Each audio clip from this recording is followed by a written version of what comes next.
Olá, muito bom dia, sejam então bem-vindos a mais um Matinais. Cá estamos para mais uma conversa e hoje já percebeu que vai colocar livros em ação, mas este não é um livro qualquer, é algo muito especial para todos nós cristãos.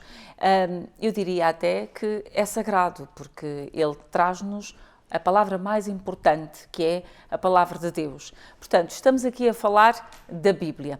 E vamos falar de um projeto que se chama A Bíblia em Portugal. Já vamos perceber um pouco mais sobre tudo isto, mas que para já tem 3 volumes editados.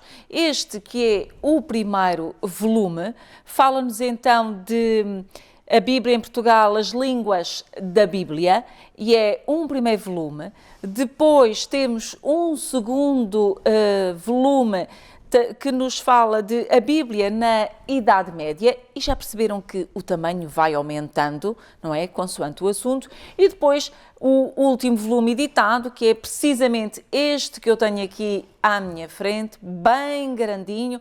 Olha que tem mais ou menos 1200 páginas, portanto, muita página para ler, e fala-nos da Bíblia nos séculos XVI e XVII. E, portanto, quem é que é o autor destes 3 livros, desta coletânea, que são 6 os volumes, mas agora só são 3 que estão editados, é o Frei Herculano Alves. Ele que é biblista, é também franciscano capuchinho. E, portanto, vamos estar aqui à conversa e perceber um bocadinho deste projeto sobre a Bíblia em Portugal. Frei, muito obrigada por ter aceitado o nosso convite e estar neste Matinais. E é exatamente por aí que vamos começar, perceber que projeto é este da Bíblia em Portugal e qual foi a necessidade que sentiu que era necessário trazê-lo à ribalta. De facto, todo este projeto começou por uma ideia que me surgiu quando eu fiz a tese de doutoramento sobre a primeira tradução da Bíblia em língua portuguesa. Foi a Bíblia de João Ferreira de Almeida, como todos sabem, é uma Bíblia protestante, feita por um português protestante, que chamava João Ferreira de Almeida, que fez a sua Bíblia na atual Jacarta. Enfim, por ali, Jacarta, Malaca, Ceilão, atualmente se chama Sri Lanka, sul da Índia. Ele era missionário português, mas trabalhava ao serviço dos holandeses e tornou-se protestante calvinista. Ao fazer essa pesquisa um bocadinho por todas as bibliotecas grandes da Europa, sobretudo inglesas e também holandesas e dinamarquesas, e naturalmente americanas e também brasileiras, eu notei que esta Bíblia, que foi espalhada sobretudo pelos protestantes no século XVIII e XIX, ela nasceu no século XVII, mas no século XVIII e XIX foi muito espalhada pelas colónias portuguesas. E por isso daí ela está um bocadinho dispersa por todo este mundo por onde tinham passado os ingleses, holandeses e dinamarqueses. E naturalmente depois a sociedade americana que nasceu também a seguir. Editaram essa Bíblia em português para as colónias portuguesas e a maior biblioteca de Bíblias de Almeida situa-se atualmente no Brasil, na Sociedade Bíblica do Brasil. Ora bem, ao fazer esta pesquisa, eu notei que havia bastante material para pensar numa espécie de história da Bíblia em Portugal, que de facto não é uma história, foi apenas a Bíblia em Portugal, ou seja, a recepção, a presença da Bíblia no nosso país. E então essa ideia surgiu. Editei, entretanto, a tese de doutoramento, que vai ser o 4º volume, está para sair também numa segunda edição nesta coletânea, será precisamente ainda este ano, 4º volume, que vai ser reeditado e portanto, surgiu daí, de maneira que eu ia recolhendo material de todas essas bibliotecas e recolhi bastante material, claro.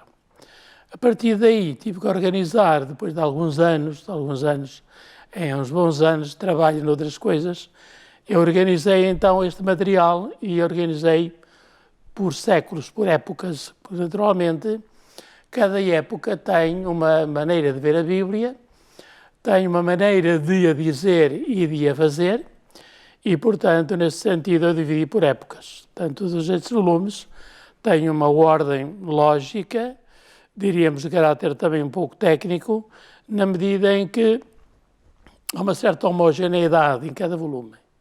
Temos os séculos XVI e XVII, curiosamente, são muito semelhantes na maneira de ver a Bíblia.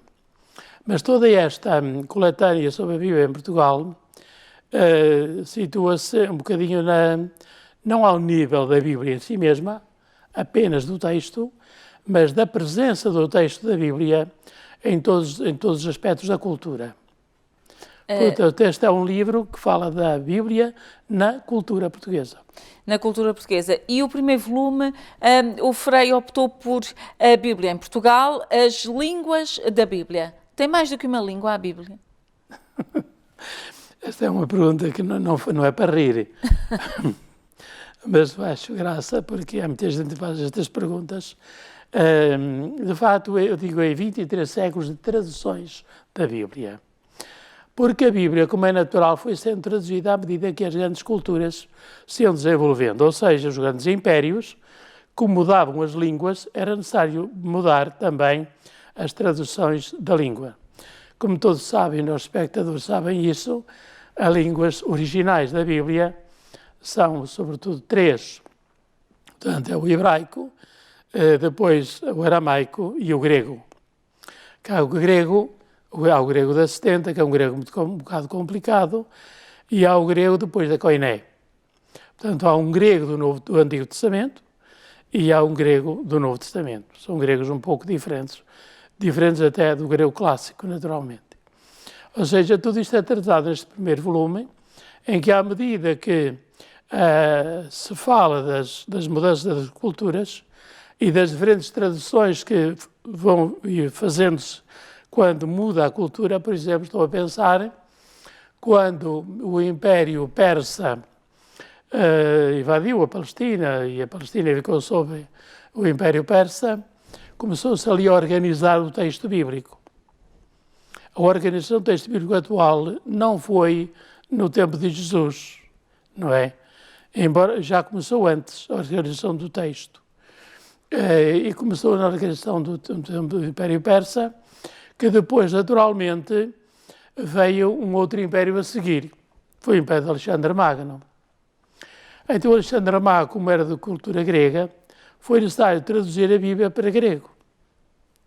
E daí surgiu a Bíblia dos 70, que é uma Bíblia feita para os judeus que viviam no Império Grego, onde o grego era a língua corrente.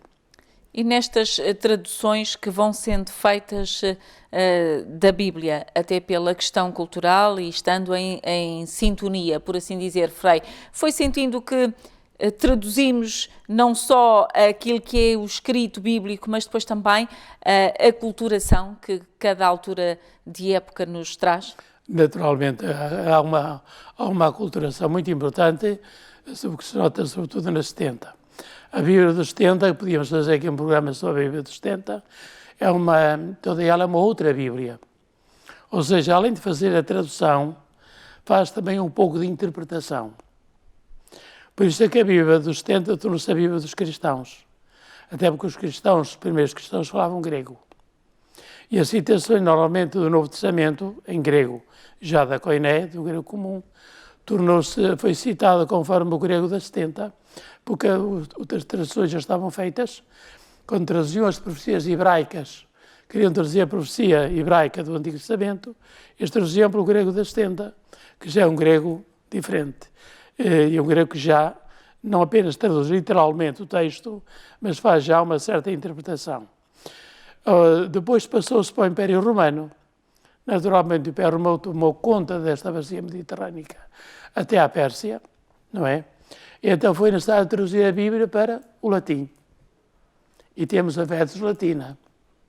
A chamada Vetus Latina, naturalmente, foi-se deteriorando, que era tudo manuscrito, e às vezes os manuscritos deterioravam-se, e havia erros de copistas, etc., uma cópia feita sobre uma cópia já errada ainda aumenta mais os erros que tinha antes, não é? E daí foi necessário fazer uma nova Vulgata, a Vulgata Latina São Jerónimo. A partir daí foi-se aperfeiçoando e durou muito tempo, tem uma história muito longa que é aí contada neste primeiro volume, que é o volume praticamente de introdução. Aí esta coletânea. À coletânea. Eu tinha pensado que seria uma introdução ao primeiro volume, mas depois vi que tinha estofo para ser um volume à parte, ficou como livro de introdução, 23 séculos de traduções da Bíblia, que vão desde 3 séculos antes de Cristo até 20 séculos depois de Cristo. Portanto, dá 23. Somando bem, não é?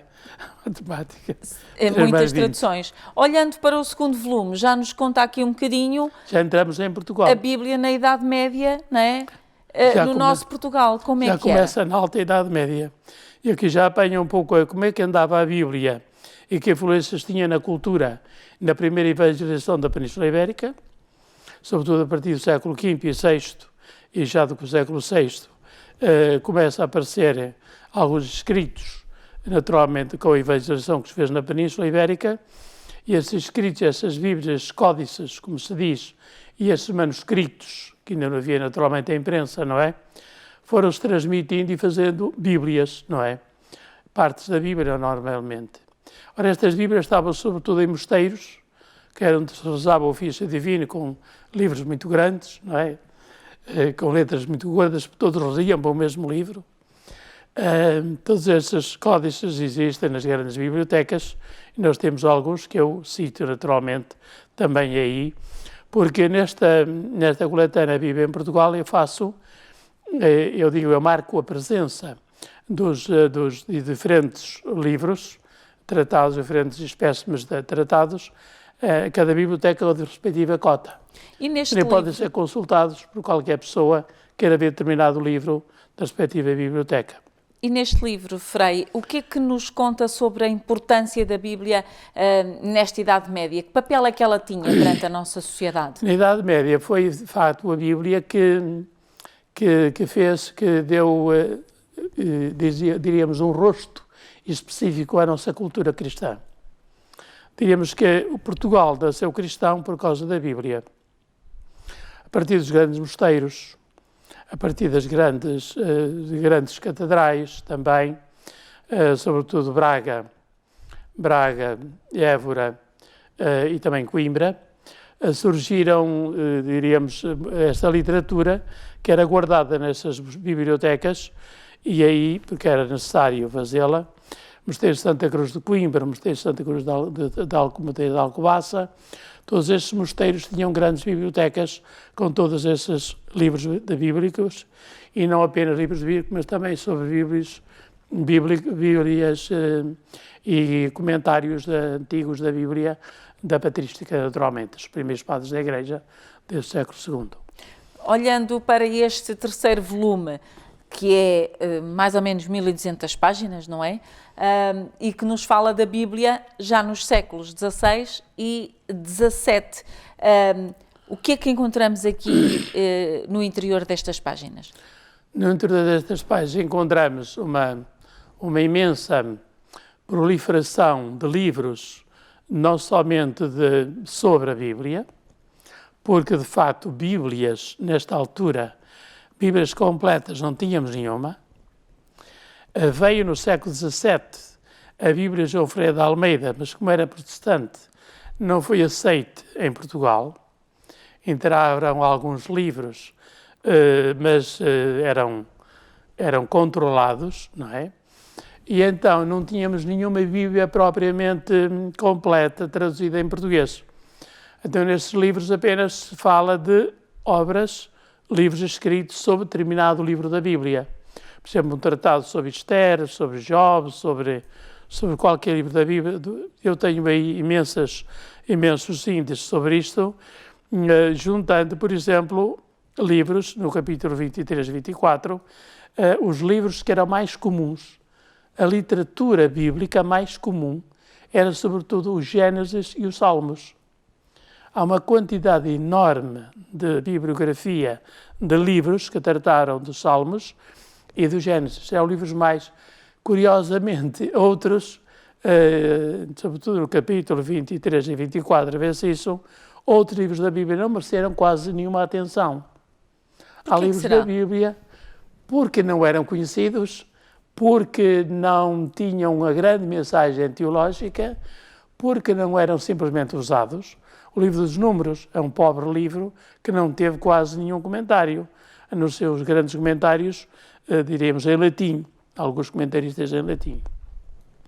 E essa é uma nota curiosa, porque nesta altura a cultura europeia era uma cultura ainda erudita, a cultura erudita era toda em latim, então os nossos grandes exegetas portugueses fizeram todos os seus comentários em latim. Assim, deste modo, este livro torna-se um bocado complicado para algumas pessoas que não sabem latim, não é naturalmente o seu caso, certamente percebe o latim, pelo menos por alto. Qualquer coisita, não por muito, alto, sabe que não por sou alto, do tempo do latim. Mas adivinha-se que há ali o sentido, pelo menos, do livro. Até porque tem os nomes dos personagens, etc. Adivinhas. Mas, curiosamente, o livro dos Salmos, por exemplo, tem uma quantidade imensa de tratados, não contei neste momento, não me lembro, estou aí contados. Em cada um dos capítulos eu, no fim, digo quantas obras e quantos autores, e, no fim, digo, este volume tem uns 1.400 autores tratados com obras, e tem quase 6.000 obras tratadas naturalmente, com as respectivas cotas. Portanto, nesta altura, Frei, os salmos eram de facto muito importantes, e se olharmos até aquilo que eles nos dizem, muita mensagem está também contida nos salmos, e era uma relevância enorme que tinham então nestes séculos XVI, XVII. Os salmos tinham muita importância, primeiro porque eram o grande livro litúrgico. Era natural que em todos os conventos e mosteiros, etc., nas catedrais, nos ofícios, até nas paróquias, se rezasse o ofício, e como estava em latim, as pessoas tentavam traduzi-lo, às vezes para os mais leigos da matéria, poderem ler também o livro dos Salmos. Há muitas traduções dos Salmos em português. Mas em todos estes livros há capítulos diferentes em que trato os Salmos e toda esta literatura bíblica, porque é tratada de uma maneira, diremos, cultural. Ou seja, há livros que tratam da Bíblia no teatro. O Teatro Gil Vicente utiliza muito a Bíblia. Camões, nas suas poesias, trata imensos textos bíblicos. Por exemplo, o do Salmo 136, 137, não é? Sobre Sião, não é? Há imensos capítulos, outros capítulos tratados, no segundo volume tem 24 capítulos, são 24 temas culturais onde entram a cultura bíblica. Neste tem 24 capítulos também, mas dois são diríamos, de índices acerca dos textos por ordem dos livros da Bíblia. Que livros há sobre o Gênesis? Que livros há sobre o Êxodo? E assim até o Apocalipse. E dizendo as páginas onde estes livros se encontram, já mais estudados e explicados, e com as respectivas bibliotecas onde se encontram. Portanto, é um livro que faz parte um bocadinho da cultura europeia, no sentido em que a cultura europeia era toda em latim, e os grandes autores que queriam ler-se, ou fazer ler as suas obras, tinham que escrever em latim para elas serem lidas pela Europa fora, não é? Em termos desta coletânea, são 6 volumes, dizia há pouco que o quarto há de sair até ao final deste ano. Sim, já está pronto para sair. E esse volume trata da primeira tradução da Bíblia em Portugal, e essa primeira tradução, como sabemos, é uma edição protestante, que não foi aceita, como dizia, pelos católicos. Primeiro porque havia aquela má disposição a aceitar tudo que era protestante. Depois houve uma certa polémica a dizer que a Bíblia não era perfeita. Não era perfeita, está bem traduzida. Bem traduzida para aquele tempo, naturalmente. Mas não é completa porque não tem os deuterocanónicos. Aquilo que algumas pessoas dizem, os apócrifos. Para nós católicos, apócrifo é um conceito diferente de deuterocanónico. Deuterocanónicos são aqueles livros que são 7 livros que foram mais tarde só aceitos no cânon, não é? Então, nesse sentido, como a Bíblia do Almeida não era completa nesse sentido, não foi aceite, além de ser feita por um protestante.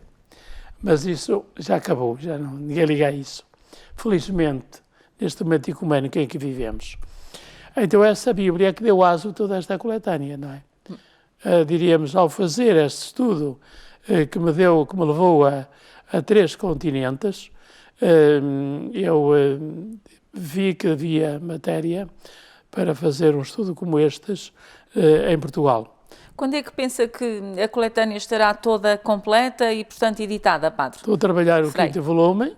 O 5º volume vai sair para o ano que vem, 2020, que vai ser um volume tão grande como este, pelo menos, porque, curiosamente, abrange a primeira tradução da Bíblia católica em português, Certo. que é a Bíblia do Padre Pereira de Figueiredo. O Padre António Pereira de Figueiredo foi o primeiro a traduzir a Bíblia do latim, da Vulgata Latina, para português. É a segunda Bíblia em português, vai sair no 5º volume. No 4º vai sair a do Almeida, protestante, no 5º vai sair a Bíblia católica. Mas, de qualquer maneira, sai todos os séculos XVIII e XIX. E o 6º volume? O 6º volume será a Bíblia do século XX e XXI, a Bíblia já dos nossos tempos. Dos nossos tipos de Bíblias já andam por aí, etc. Essas Bíblias todas de Portugal e Brasil, naturalmente, não é? Em relação a esta coletânea, o que é que espera que resulte daqui no final? Tudo pronto, os livros na rua, e depois o que é que espera de quem lê que aconteça? Bem, o livro já está na rua. O livro já está nas grandes superfícies, nas grandes livrarias. Os 3 estão na rua, não é? Agora, o que é certo é que as pessoas não estão habituadas a ler livros tão grandes e, sobretudo, não estão habituadas a ler livros com demasiada cultura, com demasiado pormenor, com as cotas das bibliotecas, etc. Estão mais habituados a ler literatura mais simples, eu quase que diria uma palavra um bocado feia, mais barata, não é? Literatura mais barata, ou seja, mais ao nível da cultura portuguesa, que tem um nível relativamente baixo. A cultura média do povo português é muito baixa. E por isso, estes livros não interessam a muita gente, o que é pena. O que é pena. No geral, e temos assim um minutinho só, não mais do que isso, no geral, Frei, nos dias de hoje, que importância é que a Bíblia tem na nossa vida? Na nossa vida, a Bíblia tem a importância toda. Porque sem Bíblia nós não somos cristãos, não somos nada. E, curiosamente, estou a estudar os séculos XVIII e XIX e, por exemplo, os grandes iluministas e grandes homens da cultura portuguesa diziam que sem o catecismo, sem o estudo da Bíblia, não se pode ser bom cidadão. Não se pode ser bom cidadão.